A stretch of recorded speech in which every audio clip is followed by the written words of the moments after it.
everybody, Christina here for CineFix. I went and saw Pixar's new movie Inside Out a little early, and I'm gonna tell you how it was. First off, I'm guessing if you're thinking about seeing Inside Out, there's really two things you want to know. How it ranks in the greater Pixar hierarchy, and how many times it's gonna make you cry. To answer the first question, it's at least a solid Ratatouille, maybe better. Pretty darn good to even really great. As for the crying question, I missed it up twice and got a little lump in my throat once, but no actual tears. There were tons of things I loved about this movie. The voice acting was really great, especially Phylis Smith as Sadness, and Lewis Black as Anger was just like the most perfectly cast actor in the history of cinema. The animation to go with them was great, it was spot on, and it was constantly clever and surprising. The world was really rich and well imagined. The representation of the workings of a person's mind were really cool and surprising, and there was always something kind of new that you were like, oh, that's right, that makes sense. Overall, I'm gonna try to keep this review pretty vague because I went into it knowing almost nothing more than what you see in the trailers, and I think a lot of other people want to do that too. So I'm gonna try to talk around any actual plot points. But I am gonna talk about a few of the things that were in the trailers.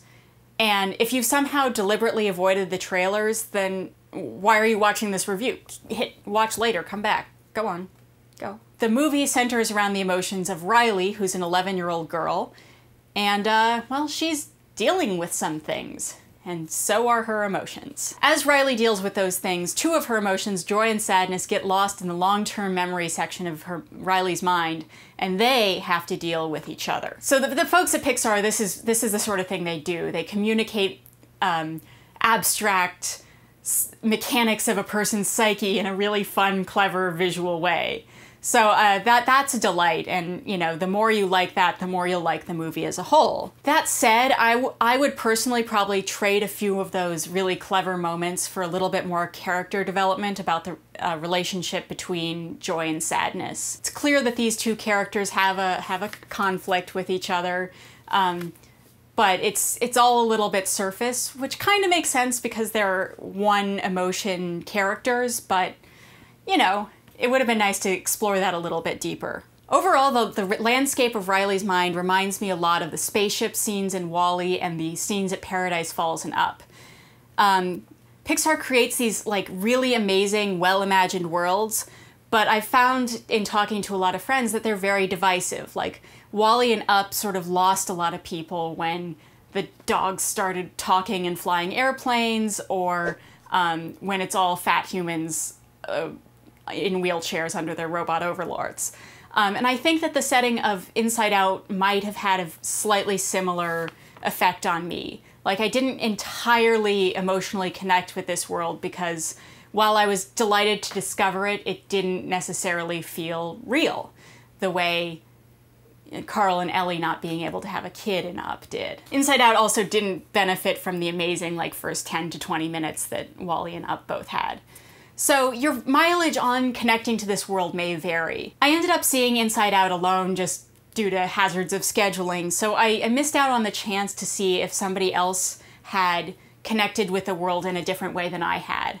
I think that there's a really good chance that people will like this movie more than I did, but I don't think there are that many people who are going to like it less than I did unless they, you know, hate cartoons, in which case I don't think you were planning to see this anyway. So all in all, if you're interested in seeing Inside Out, you should definitely see it. I think that it's a really solid effort by Pixar, not its best, not its worst, but you might have a little bit of, you might have a similar experience as I did, which is I don't quite feel as connected to these characters as I have with other characters in the Pixar universe. One small caveat, if you happen to be going with a kid between the ages of like, I don't know, 4 and 6, there are some representations in Riley's mind of things that scared her as a little kid that are brought back in like cartoonishly over the top, funny, hilarious ways, but so anyone over the age of 8 will be able to laugh at those moments, but if you're dealing with like a much more literal-minded small child, you might be dealing with a little bit of nightmare fuel.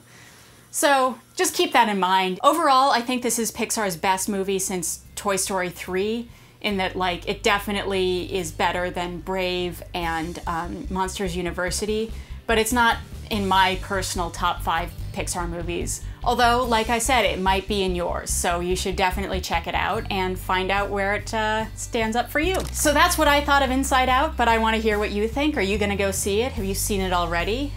What did you think? What did you think of the crazy psyche landscape that the Pixar folks imagined up? Remember to like and subscribe, and come back next time for more movie news and reviews on CineFix Now. Joy brings a little color to this section of the board.